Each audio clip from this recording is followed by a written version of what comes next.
Hi, welcome to Governance Bites. My name is Mark Banicevich, and today I again have the absolute honour of spending time with the Right Honourable Sir William Birch. Sir Bill, thank you very much again for your time. I really appreciate you sharing your knowledge. You're very welcome. Yeah. Sir Bill was a Minister of Parliament in New Zealand between 1972 and 1999, both under the Muldoon government and then successive governments from 1991 under Jim Bolger. He was Minister of Energy and had a number of portfolios, Minister of Pacific Affairs and Minister of Finance. In fact, the biography calls him Minister of Everything, which is pretty daft. So today the topic of conversation is around fiscal stewardship and intergenerational responsibility.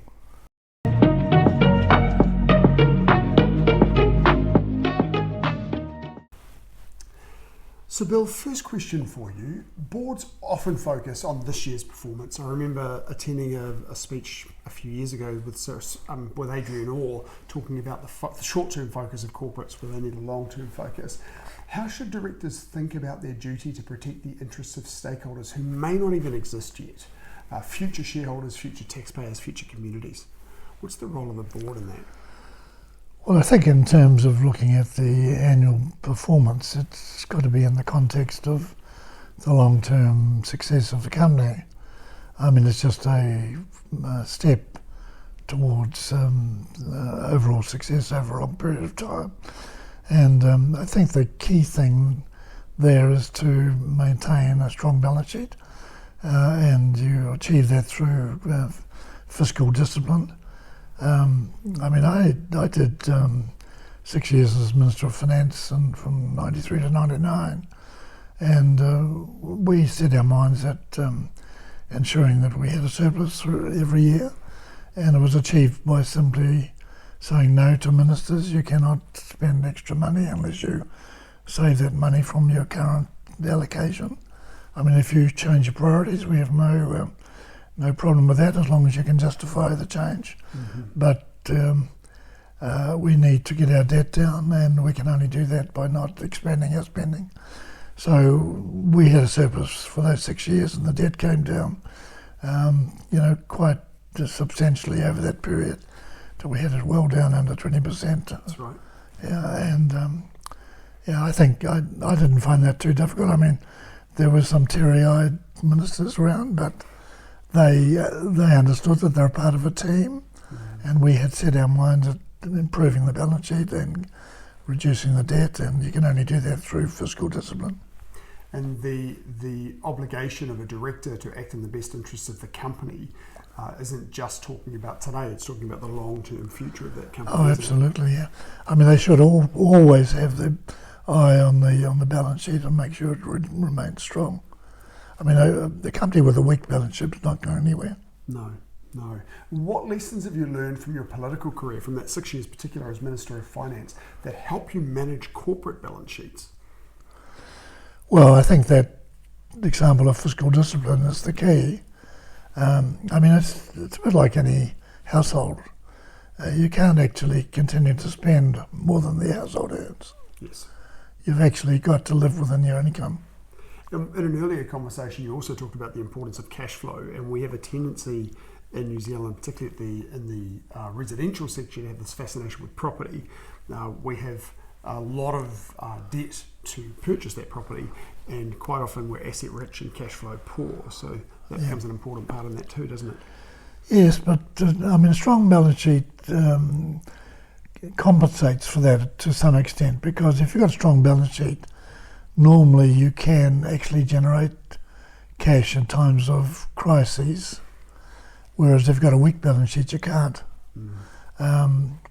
That's really the importance of fiscal discipline, is to make sure that you are keeping your balance sheet strong enough to generate some cash if you need it.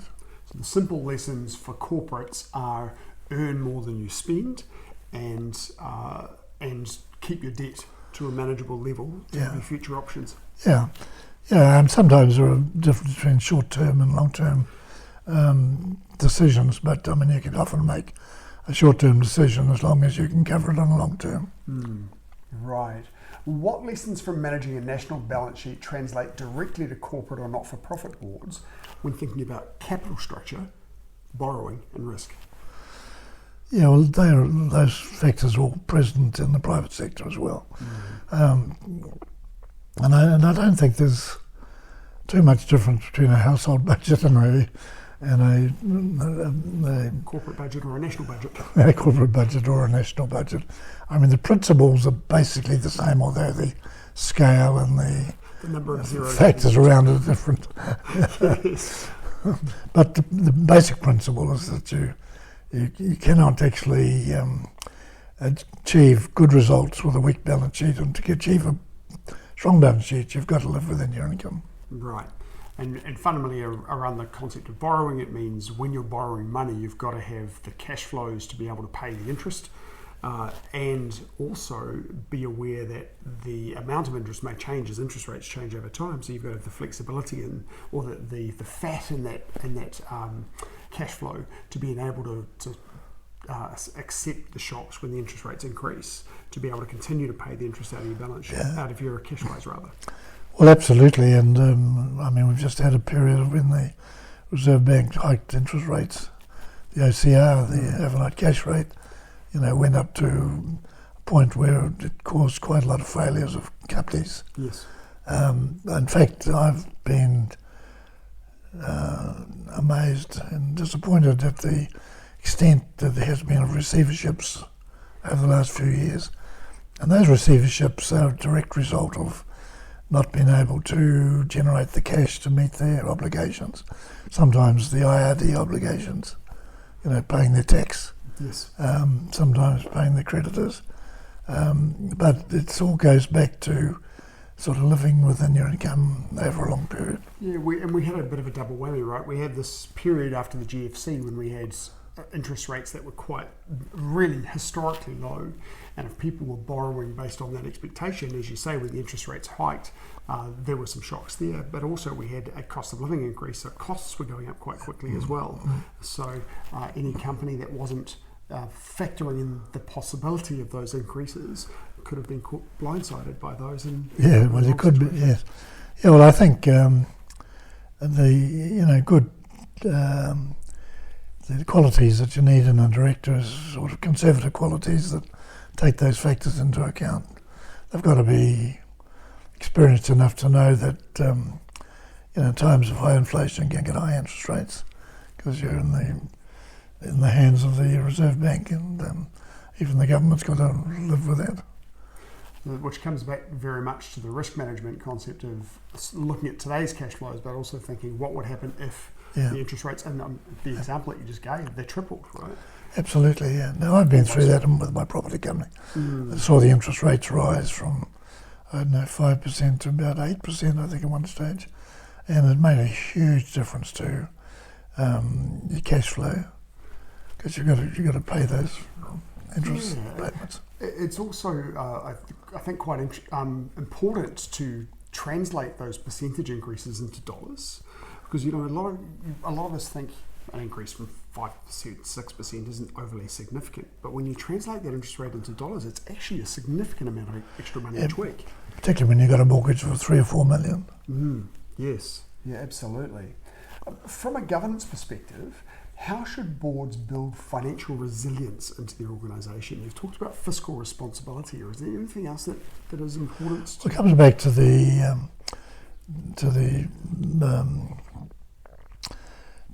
your overall balance sheet. Maintaining a strong balance sheet. A strong balance sheet has got to be capable of being converted into cash in times of increased cash requirements. Got to get you through that sort of period. So you need to understand the liquidity of your assets as well. Absolutely, yeah. But I think the several ways of doing that. I mean, in my own case, I run a Kiwi bank account, which is there in the case of urgent cash requirements. Right. Yes, having an emergency fund available, which we should do as individuals as well as companies should have. Yeah. Yes. Yeah, and if there's suddenly a big tax requirement or something like that, I have to dig into that. Right. Yes. Governments talk about not passing today's costs to tomorrow's taxpayers. Do you think corporate boards sufficiently consider the equivalent issue about leaving today's leaders with structural finance for kind of future generations? I'm not a great supporter of sort of intergenerational wealth. I mean, I'm keen that my own family benefit from the assets I've got. I mean, I've got a private sector view about that, but I don't get carried away with the private sector having responsibility for other things like ECG and that sort of stuff. Mm-hmm. I think that's for the government to decide. If they want to do that, that's their business. But yeah, I mean, it does have an effect. I get even family members who are saying, "Well, look, I don't want to invest in this company because it's involved in some activity." But I don't think that's. I mean, in the private sector, I think you've got to be thinking about generating investments that produce solid returns, and you've got to take everything into account. But you've got no obligation, I don't think, yes, to look after government policies on that respect. And what about the corporate equivalent of today's directors making sure that they're considering the long-term future of the company rather than just the next bonus period, for example? Yeah, well, a director's not doing her or his job if he's not looking at the long-term survival of the company. I mean, part of the responsibility of a director is to grow the benefits of the company, to make it more prosperous and do well. I mean, success in the private sector is generally measured in cash at the end of the day. Right, yes. What governance structures or board disciplines best counteract that pressure of short-term results? Now, I know, for example, or to elaborate on this, that we tend to have a structure in New Zealand where the CEO is often remunerated on the basis of short-term and, in some cases, some long-term results. And directors tend to be paid more of a salary rather than being paid a bonus. So what sort of structures are in place to make sure that the CEO is focused on the long term, not just on the next bonus check? Yeah, interesting question, really. I mean, I guess that comes back to the sort of framework of the company itself. I mean, my experience in private sector companies is that they are focused on growing the balance sheet of the company, making investments which give better returns over time, and I think that's fine. And I think along with that, you get better rewards for the CEO and the directors as well. They should be remunerated if the company's getting better results. They should share the benefits of that. Yes. I mean, the shareholders expect to get better returns if the company's doing well. Yes. But everybody should benefit, and so I guess in relevance to their contributions towards that success. Right. If the board is focused on the long term in terms of its strategy, and then the CEO is responsible for a long term strategy, then that will lead to that kind of long term thinking. Yeah, that's right. Yeah. Yeah. Well, I go back to that Freightways example that I gave you earlier. Yes. Yeah. I mean, going into Australia was a no-brainer, really. I thought the board weren't quite so enthusiastic about it, but it's proved to be good. Yes. Yeah. Your foresight in that case was particularly strong.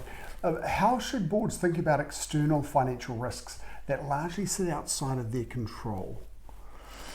Yeah, well, I think that's what directors are for as well, is to be aware of that.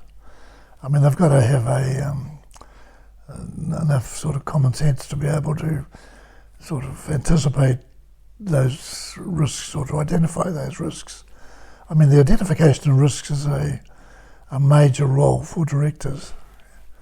They've always got to be conscious of whether investment in a certain activity is going to produce a adequate reward for the size of the investment they're making. Mm-hmm. I mean, if it's not going to produce a good result, well, they shouldn't do it.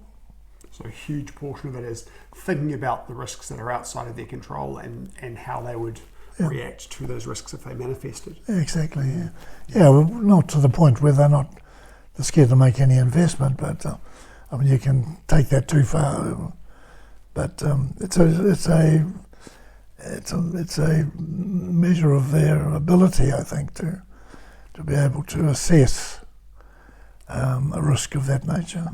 All business is about taking risk, right? It's about taking the right risks and being careful in those judgments. From your perspective, where do modern boards most often misjudge long-term financial risk? Well, I think we've seen a fair bit of that recently in the construction industry. Mm-hmm. You've seen a lot of construction companies go under. Well, that I think is not adequately assessing the risk of the venture that they're getting into. Do you think there's anything in particular, any lessons that could be taken out of those failures across corporate governance that you're aware of? I think there's been something in the construction industry which has been a bit soul-destroying in the last 2 or 3 years, and I think it's probably not been able to gauge demand in housing and high-rise buildings and things like that. You end up with high-rise buildings not being able to be sold, and the construction company not being paid by the owner. Right. It's the construction company that takes the risk more than anybody there, I think. Yes. Although the landowner's also in a similar position. They're also such long projects with such long time life cycles, right? Yeah. Massive. So any one project from many construction companies will be a huge portion of risk for them. Yeah. And if one falls over, it can be a massive problem for the business. And you've got to take into account things like immigration risks to the government's policies on immigration. I mean, when that dries up, it influences demand. Yes. On that sort of building. Yes. But there are a whole lot of projects outside of that, I think. I mean, government contracts generally for infrastructure are pretty safe bets. The government normally doesn't go broke on those. Yes, yeah, absolutely. If a board's considering a major capital expenditure that may improve this year's dividends but increases long-term debts, what tests would you apply before you make that decision? Well, I think it depends on the extent. I mean, if you're going to put the balance sheet at risk with the long-term debts, you shouldn't do it. Right. Yeah, absolutely. So you'd be looking at, as you were suggesting over our conversations so far, your debt to asset ratio, debt to total assets ratio as a main test that you'd be looking at. Yeah. I'd certainly use that as a benchmark for any investment, yeah. Yeah, and then of course you'd be looking at your cash flow ratios, your quick ratio and so forth to make sure that the cash is there to pay the interest, both as it stands today and as it might stand if the OCR will be to be increased by 3%. I've in my 25 years on property management, I've used that ratio as being an absolute basis for making decisions, and by keeping below it has been a lifesaver for me. It's been a great value. So when a company that you're a director of has an opportunity to for a project that'll increase dividends and return in the short term at a cost of debt, you would very much be looking at the risk appetite of the business, what its current debt to total assets ratio is, and how much capacity it has for debt that still allows for the possibility of future shocks, and its ability to repay that debt. Yeah, because the cost of debt is not something within your control. I mean, the Reserve Bank basically controls that to a large extent. For short-term debt in particular, but for long-term debt it's even worse. It's overseas markets, right, that determine that cost. We've got even less control. Yeah, exactly. Yeah. One final question for you. Over your career, through your political career, through your governance career in corporate governance and not-for-profit governance, what's the best advice you've received as a director? Oh, that's a pretty difficult question over that period of time. I'm sure you've probably got a long list if I left you long enough. So, Yeah, well, you don't get comes much to mind. in a corporate environment, private corporate environment. You don't get much advice as a director. I mean, who's going to give you that advice? You might use a consultant to give you advice on the quality of an investment or some characteristics of that investment, but I don't think anyone's going to give you advice about whether it's going to affect your debt levels or things like that. So let me clarify the question. I mean, advice about how to be a director.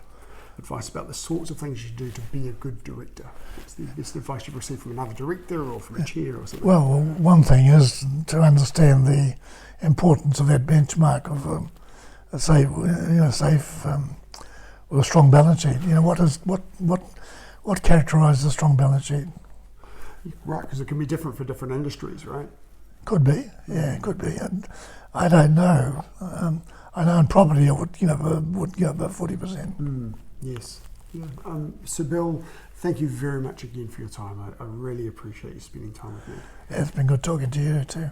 I'll look forward to seeing you again soon. And see you next episode. Thank you for watching this episode of Governance Bites. We have more episodes on YouTube and your favourite podcast channel, where I interview directors and experts on various topics relating to boards of directors and governance.